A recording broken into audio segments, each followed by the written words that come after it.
विश्वास वही, रफ्तार नहीं। बिहार में चुनावी गहमागहमी तेज है।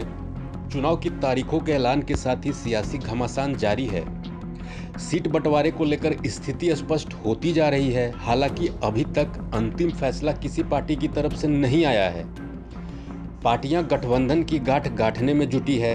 माना जा रहा है कि कुछ समय में गठबंधन पर बड़ा ऐलान हो सकता है। अक्टूबर से शुरू होने वाले पहले चरण के नॉमिनेशन के साथ ही लोकतंत्र के महापर्व की औपचारिक शुरुआत हो जाएगी। हालांकि चुनाव की तारीखों के ऐलान के साथ ही बिहार में आदर्श आचार संहिता लागू हो चुकी है। खास बात यह है कि 2020 का चुनाव 2015 के विधानसभा चुनाव से बिल्कुल अलग है। अगर पिछले चुनाव को देखा जाए तो उस वक्त के आंकड़े अभी के हालात से बिल्कुल अलग थे। 2015 में राष्ट्रीय जनता दल और जनता दल यूनाइटेड ने मिलकर विधानसभा का चुनाव लड़ा था। उनके साथ कांग्रेस पार्टी भी थी। राजद को 80 सीटें मिली, जदयू ने 71 और कांग्रेस ने 27 सीटों पर जीत हासिल की थी। चुनाव में गठबंधन को तकरीबन 42% वोट मिले थे, जबकि बीजेपी 53 सीटों पर जीती थी। उसका वोट प्रतिशत 24.4 रहा। एनडीए का वोट प्रतिशत करीब 30% के आसपास रहा था। खास बात यह है कि अभी तक एलजेपी ने गठबंधन को लेकर कोई खास ऐलान नहीं किया है।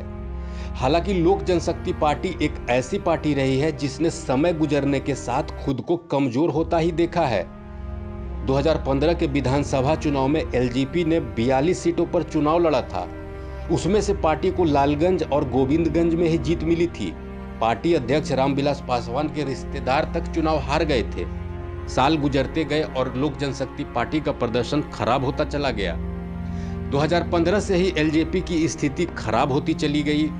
2005 में पार्टी ने सबसे शानदार प्रदर्शन किया था। पार्टी ने 178 सीटों पर चुनाव लड़ा था और 29 सीटों पर जीत हासिल की थी। पार्टी के वोट का प्रतिशत 12 के करीब रहा था। हालांकि 6 महीने बाद दोबारा हुए विधानसभा चुनाव में पार्टी 203 में से 10 सीटें जीतने में सफल हुई थी। उसके बाद 2010 में एलजेपी ने राजद के साथ चुनाव लड़ा था और 75 में से 3 सीटों पर जीत हासिल की थी। इसके बाद पार्टी का वोट प्रतिशत 6.74% पर पहुंच गया था, जबकि 2015 में लोक जनशक्ति पार्टी का वोट प्रतिशत 4.83 पर था। यहाँ दिलचस्प बात यह है कि 2013 से 16 के बीच नोटा का भी कमाल देखने को मिला है। देश में 15 राज्यों में विधानसभा चुनाव हुए थे। 2013 में छत्तीसगढ़ में नोटा वोट 3.06% थे, जबकि 2015 के बिहार विधानसभा चुनाव में नोटा दूसरे स्थान पर रहा था। नोटा को 2.48% वोट मिले थे। फिलहाल बिहार में चुनावों की तारीख का ऐलान हो चुका है। जीत हार के दावे जारी हैं और मतदाता वोटिंग की तारीखों का इंतजार कर रहे हैं। हमारी खास पेशकश में इतना ही। बिहार, झारखंड समेत देश दुनिया की तमाम बड़ी अपडेट्स के लिए देखते रहिए प्रभात खबर। प्रभातखबर.com, विश्वास वही, रफ्तार नहीं।